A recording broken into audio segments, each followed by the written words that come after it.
Bonjour à tous. Au programme ce lundi, l'hippodrome de Clairefontaine-Deauville. On part en obstacle. En effet, à l'occasion du prix Léopold Dorsetti, ce sera du steeple 3900 mètres, 16 partants.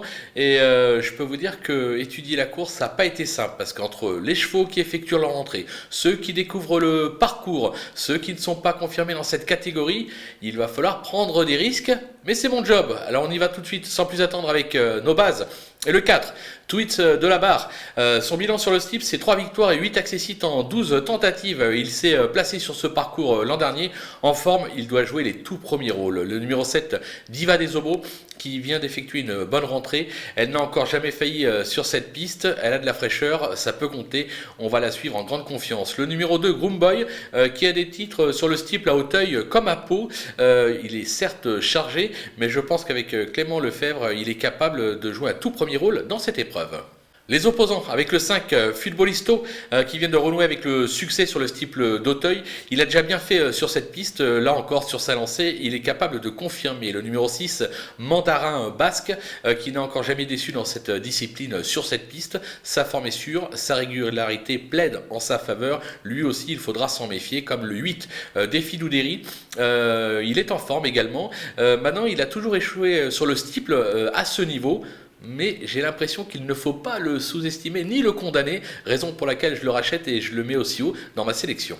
Un petit coup de poker avec le 11, Clondon Tian, qui n'a cessé de décevoir cette saison, mais qui retrouve son jardin pour l'occasion. Son entraîneur est adroit et je me dis que d'entrée de jeu, ça peut faire très très mal à très belle cote parce qu'il est vraiment sur son terrain, comme on dit, sur l'hippodrome de Clairefontaine-Deauville.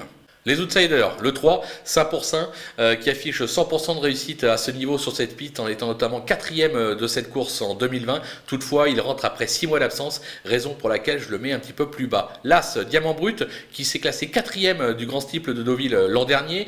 Il rentre après 5 mois d'absence, lui, donc on a du mal à le situer véritablement. Toutefois, en valeur intrinsèque, difficile de l'écarter. Le numéro 12, Fusion de Beaune, qui alterne le bon et le moins bon, que ce soit sur le steeple comme sur les balais. Elle semble pour moi barré pour la gagne. Maintenant pour une place, attention. Le numéro 13, Grid Paul, qui vient de prouver sa forme sur les haies à la test.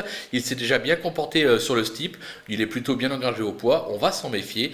Et le numéro 16, Giloucat, ses récentes prestations attestent sa forme actuelle. Maintenant, c'est pas un champion, mais sous 53 kg, difficile d'en faire un interdit. Je vous dis, la course est très ouverte, raison pour laquelle, si vous avez la place pour le glisser, glissez-le. Les délaissés, ils sont au nombre de 4 avec le 9 Pragelor qui a gagné en haie sur cette piste l'an dernier, mais dans un petit lot.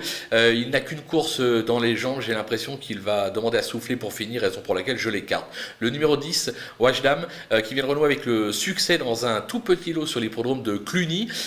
Pour moi, ça ne devrait pas suffire pour pouvoir espérer jouer un premier rôle dans cette épreuve, je l'écarte. Le 14, Gudari, qui a toujours échoué à ce niveau.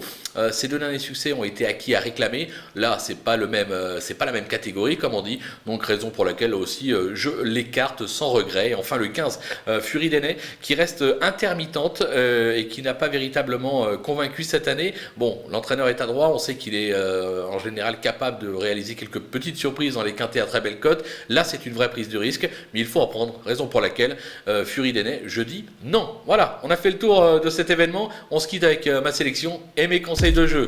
À vous de jouer.